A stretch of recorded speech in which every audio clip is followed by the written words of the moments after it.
It's hard to believe it's almost a decade ago that we witnessed one of the biggest upsets in an NBA Finals ever.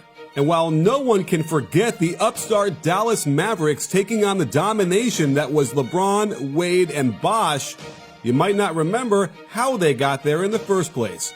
So, let's go through the footage to examine just how much their lone star had to carry them all the way to the title.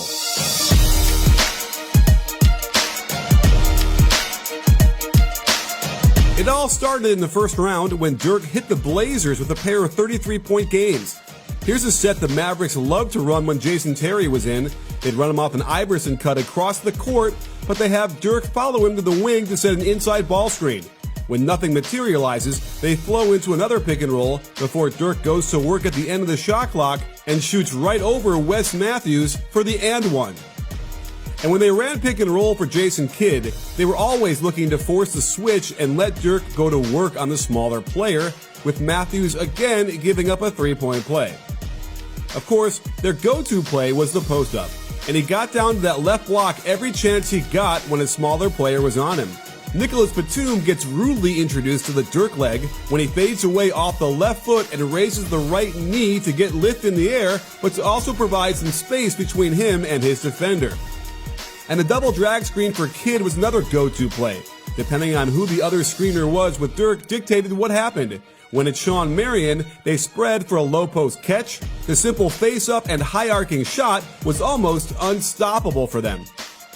And if there ever were a basketball museum for long-forgotten moves, here's Dirk's famous isolation out top with the jab step, rise up from 17 feet. Here's that same Iverson cut, this time for JJ Barea, with Dirk popping out to the three-point line after he screens for the ball. When Rudy Fernandez is forced to pick him up, once the ball comes all the way back around, forget about it. He's going to get an easy shot every time. Same play, and this time, instead of Dirk popping out, he rolls to the rim. While it might not be very smooth and actually a bit awkward, 2 points is 2 points. When it got down towards the end of the game, the Mavericks preferred to pare down their offense to the essentials, with the Jet and Dirk running the two-man game. Turning over his right shoulder is a devastating move, and LaMarcus Aldridge should know this because he's got the same deadly shot. Watch how Dirk uses the fake to get Aldridge off his feet before fading away, leaving Aldridge helpless. Credit the Mavericks for sticking to what worked, and this Iverson cut allowed Jason Terry to force the switch once they flowed back into the pick and roll. Let's face it, Wes Matthews simply had no hope of stopping a guy who's around 8 inches taller than him. By the way, in these two games he scored 33 points, not one three-pointer made. Can you believe that? Let's move on to the next round, where the two-time defending champion Lakers were waiting and they had home court advantage. After taking the first two games, Dirk hung a 33-piece on them in the pivotal third game that completely broke the Lakers' spirit. Normally, he's not this aggressive looking for a shot to start the game, but in that first quarter, he got running in transition, and after the two-bounce pass across the court got through, no one picks up Dirk on the right wing, forcing Kobe to fly by before stepping in for the 20-footer. I know, just stay behind the line, man. There was less pattern offense for Dirk in this game, as their motion flows into the pick and pop, and let's face it, this was just not the series for Pau Gasol, who was never going to get back out to his man. Expecting Lamar Odom to get there was silly, and Dirk has got it going early.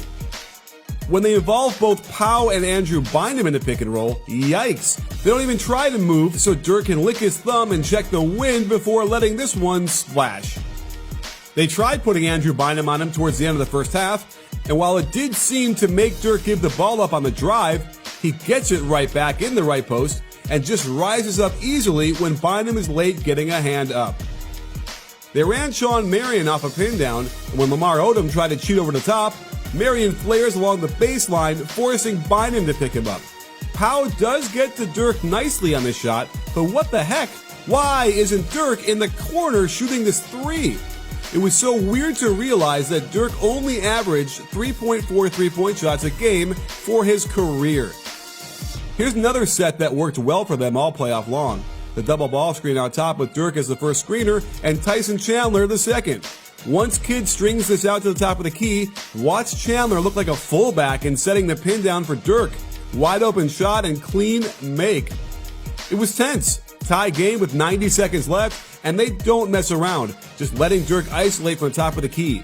It wasn't pretty, but it got the job done as he plants the left foot hard, establishing the pivot foot, then the right foot plants, taps, the left foot doesn't move, before jumping off both feet and getting the lefty hook to go down. If you forgot, this was the series Ron Artest got ejected in Game 2, and by Game 4, the Lakers knew they were done for, with Andrew Bynum delivering another cheap shot to J.J. Barea, a strange and embarrassing end to a mini dynasty in L.A. And that brings us to the Western Conference Finals and the young upstart Oklahoma City Thunder. A year away from making the finals, and with not one, not two, but three future NBA MVPs on the court, the Mavericks dispatched them rather easily in 5 games, with Dirk throwing up a 48-point special in Game 1 to set the tone. He got going right away, and all I could think was, poor Serge Ibaka. And another monster game from Dirk where he did not hit one single solitary three-pointer. Just an endless series of post-ups down low. The Thunder got desperate and tried other defenders, but he just hits Thabo Sefolosha with his patented Dirk-leg fadeaway, an unstoppable move. Look at Kevin Durant's legs as he tries to body Dirk, but ends up fouling him. They even tried James Harden, but that didn't work either as he got caught fouling him and putting him on the line. Which was another matter altogether. In this game, Dirk went 24 for 24 from the free throw line, setting the record for consecutive free throws made in a playoff game. So, if he wasn't going to get behind the line, he might as well get to the line. For his career, he is one of only 3 players who took at least 1,000 free throws and shot 85% or higher in the playoffs. In the most pressure-packed moments, where every point is crucial, Dirk was absolute money from the line and continued to provide clutch point after clutch point to enable the Mavericks to win. Oh, and I gotta say this again. Poor Serge. This wasn't a fair fight. Up 2-1 and playing in Oklahoma City, Dirk recognized the importance of ending this series early. A win on the road to go up 3-1 just about guaranteed them a trip to the Western Conference Finals. So, he hung another 40-point game on him, hitting 2 threes and going 14 for 15 from the line. Here's the Iverson cut for Deshaun Stevenson this time, and when the Dirk ball screen doesn't materialize, check the progression. Dirk cuts back off a double pin down, Serge has no idea what to do, and it's a clean swish. Down 7 towards the end of the first half, the Mavericks push the ball and it creates a mismatch. But good job by the Thunder team defense to help and then recover back to their men. Serge does close out, but bites on the big shot fake, tries to recover, but Dirk is like the puppet master, patiently waiting for the opening to nail the 15-footer. And to keep the defense guessing a little bit, they get him the ball at his familiar top of the key area, and this time, he attacks aggressively into the lane with a spin move. Why Kendrick Perkins doesn't help challenge this lefty shot, I have no idea, but it cuts the lead in half. Here's the ball screen for Jason Kidd, with Chandler instantly setting a pin down for Dirk. Ibaka takes the wrong path around the screen, and Dirk gets both feet into the lane before shooting the wide-open 14-footer. They tried Nick Collison on him, and while it made Dirk work a bit harder to get his shots off, it didn't prevent him from keeping them close down the stretch. And this time, he goes right at Collison, knowing they absolutely need a bucket, and the multi-spin move gets him free from 12 feet, basically a layup. And Thunder fans will no doubt be salty by this call, and of course it's out of the Mavericks trying to get Dirk the ball. This should have just been an out-of-bounds call, but instead it allowed Dallas to tie it up, where they eventually won in overtime. And that brings us to the finals. The little engine that could, and the reliance on the German was apparent in the per-game scoring disparity. It was also interesting to see him shift his scoring methods to spotting up more than anything else. He scored twice as many field goals when beginning his attack on the perimeter than when he posted up. Since the Heat defense did such a good job with pressure, head coach Rick Carlisle wanted to release it before the Mavs turned it over. Watch how the pick and roll between Kidd and Chandler collapses the defense in its zeal to take away the roll. That leaves Dirk with his patented catch and shoot from the top of the key.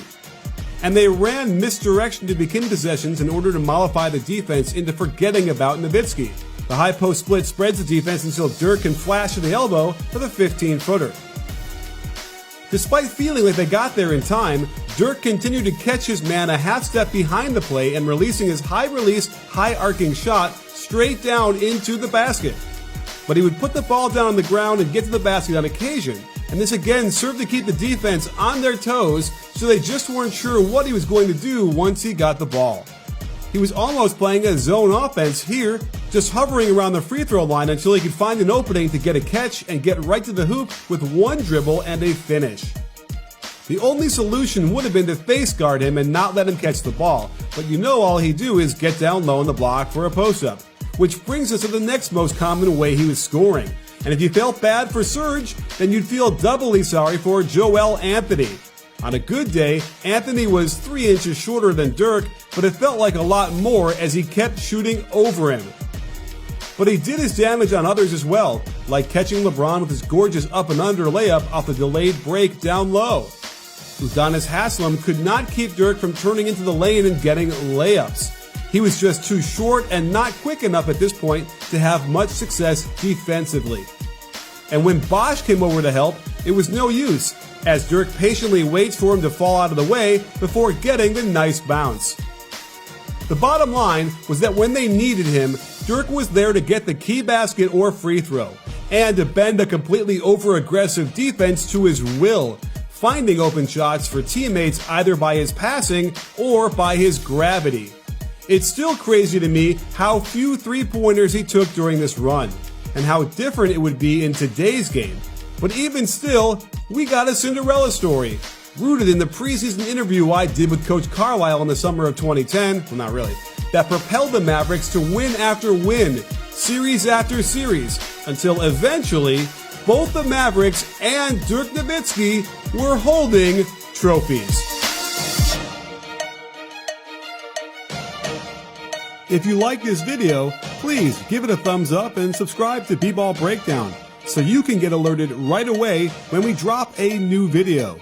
This season will be filled with incredible content, so don't miss it. You in?